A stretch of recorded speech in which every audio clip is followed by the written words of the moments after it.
क्या सही मायनों में सारे आईएएस, आईपीएस, पीसीएस ऑफिसर्स देश की सेवा करने के लिए आते हैं? चलिए आज मैं आपको रियलिटी बताता हूँ। 2014 के अंदर में एक आईपीएस ऑफिसर को एथिक्स के पेपर में ही चीटिंग करते हुए पाया गया। ये एग्जाम 2013 के अंदर में इंट्रोड्यूस करा गया था, एथिक्स एज अ सब्जेक्ट, जो कि आपको वैल्यूज सिखाता है, इंटेग्रिटी, ऑनेस्टी, ये सारी चीज़ें, और वो उसी में चीटिंग करते हुए पाए गए। इसके अलावा अगर मैं आपको बताऊं तो एक प्रोबेशनरी ऑफिसर थे जो कि आईएएस थे और उनको ब्राइब के चार्जेस में पाया गया। हालांकि सुप्रीम कोर्ट ने बाद में उनको एक क्लीन चिट दे दी थी। उसके अलावा अगर आप देखेंगे तो 2 दिन के अंदर 2 आईएएस ऑफिसर्स कन्विक्ट पाए गए करप्शन के चार्जेस में। एक केस के अंदर तो सीबीआई ने फाइल करी चार्जशीट करप्शन के मामले में। इस तरीके के आपको बहुत सारे केसेस देखने को मिल जाएंगे, चाहे वो पूजा खेड़कर ही क्यों ना हो, या आप अगर देखेंगे तो आपको पता चलेगा कि 2020 और 2021 के अंदर में 500 प्लस करप्शन के केसेस आईएएस ऑफिसर्स के ऊपर रजिस्टर्ड करे गए हैं। तो ये अगर देश सेवा करने के लिए आते हैं तो फिर ये करप्शन के चार्जेस में क्यों फंस जाते हैं? तो अब अगर मैं इनके पीछे का आपको रीज़न बताऊं तो क्या होता है कि देखिए, आईएएस ऑफिसर हर कोई जो आज भी एक यूपीएससी एस्पिरेंट है उसको किस लिए बनना है? बेसिकली मैं सबकी बात नहीं करूँगा, मैक्सिमम जो एक टेंडेंसी रहती है कि जस्ट लाइक हमको एक पावर चाहिए, हमको एक सोशल स्टेटस चाहिए और एक लाल बत्ती की गाड़ी चाहिए।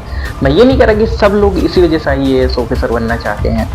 एग्जैक्टली आपके पास अगर ये मोटिवेशन है तैयारी करने के लिए तो आप इस मोटिवेशन को रखिए, बट एट लास्ट आप पब्लिक सर्विस में आने के बाद देश की सेवा भी करिए। उस चीज़ को नहीं भूलिए कि जिस चीज़ के लिए आपको उस गद्दी के ऊपर बैठाया गया है आप उसका मिसयूज़ करने लगें। आपको वो मिसयूज़ नहीं करना चाहिए। आपको क्या लगता है कि इफ़ अगर आप करप्शन करेंगे तो आप कभी भी उन चार्जेस में नहीं फंसेंगे। आपको अगर कोई नहीं देख रहा है तो इसका मतलब ये नहीं है कि आप कभी नहीं फंस सकते हैं। कि कुछ केसेस तो चलो हाँ लाइमलाइट में आ जाते हैं और कुछ केसेस लाइमलाइट में नहीं आते हैं। आप एथिक्स में ये सारी चीज़ें पढ़ के आते हैं तो आपको इस चीज़ से भी रूबरू होना पड़ेगा कि देश के हालत कैसे हैं कैसे नहीं है। और इफ़ अगर आपको ये लगता है कि आप करप्शन के चार्जेस में नहीं फंसेंगे तो ये चीज़ गलत है, ये सस्टेनेबल नहीं है। हालांकि मैं ये नहीं कहूँगा कि सिर्फ आईएएस ऑफिसर ही करप्शन में फंसते हैं, एक कांस्टेबल से लेके एक बड़े लेवल तक हर एक कोई करप्शन में इंडल्ज है। तो इनको ये नहीं समझना चाहिए कि ये कभी भी नहीं फंस सकते। देखिए, मैं एक चीज़ में बिलीव करता हूँ कि इफ़ अगर आप कभी करप्शन करते हैं तो आपको पे बैक जरूर करना पड़ता है इन सब चीज़ों का, इफ़ अगर आप किसी एक चीज़ में बिलीव भी करते हैं तो। चलिए इस चीज़ को आप साइड में रखते हैं, मैं आपको और भी चीज़ें इसमें डिटेल में बताता हूँ कि जब हर एक कोई भी कांस्टेबल से लेके चाहे वो एसआई है, डीएसपी है, चाहे वो किसी भी पोस्ट पर, वो करप्शन के चार्जेस में इंडल्ज आपको मैक्सिमम देखने को मिल जाते हैं। तो इसके पीछे रीजन क्या है? इसके पीछे रीजन है आप पब्लिक रीजन। इसके पीछे क्यों?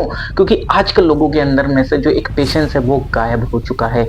कोई भी एक मतलब अगर आप देखिए तो कोई भी किसी एक लाइन में नहीं लगना चाहेगा। उसका काम अगर डिले हो रहा है तो वो नहीं चाहेगा कि डिले हो, तो वो क्या करते हैं, वो पैसे देके उस काम को जल्दी कराना चाहते हैं। हालांकि देरी से काम यही लोग करते हैं। इफ अगर गवर्नमेंट ऑफिशियल्स उस काम को तेजी करने लगे तो ये लोग भी पैसा नहीं देंगे। यहाँ पे दोनों का एक इंटरेस्ट आ जाता है कि ये जो पब्लिक है इसको जल्दी काम कराना है, और ये जो पर्सन है अगर ये डिले काम करेगा तो ये पब्लिक इसको करप्शन के पैसे आगे नहीं देगी। तो यानी कि एक दोनों म्यूचुअली से दोनों चीजें ये आगे कैरी फॉरवर्ड हो रही हैं। तो हमको सबसे पहले मैं आपको एक चीज़ बताना चाहूँगा कि सबसे पहले पीपल को इसके रिगार्डिंग में चीज़ें करनी पड़ेंगी, उसके बाद इन ऑफिसर्स पे लगाम लगाई जा सकती है। इसके अलावा मैं आपको एक और चीज़ बताता हूँ, आईएएस ऑफिसर्स का सपना जो कि बेचा जा रहा है इन कोचिंग इंस्टीट्यूट्स के द्वारा एक बड़े लार्ज लेवल पे। अभी रिसेंटली में सीसीपीए ने काफ़ी कोचिंग्स के ऊपर में फाइन लगाया, जिसमें से कि काफ़ी लोगों को नोटिस भेजा है। 2 कोचिंग पे 7-7 लाख रुपए का फाइन लगाया, एक कोचिंग पे 1 लाख का लगाया, एक पे 2 लाख का लगाया। क्यों? क्योंकि ये आपको बहुत ही फेक रिजल्ट दिखाते हैं और बहुत ही फेक गारंटी आपको देते हैं कि हाँ आप यहाँ से पढ़िएगा आपको आईएएस ऑफिसर बना देंगे।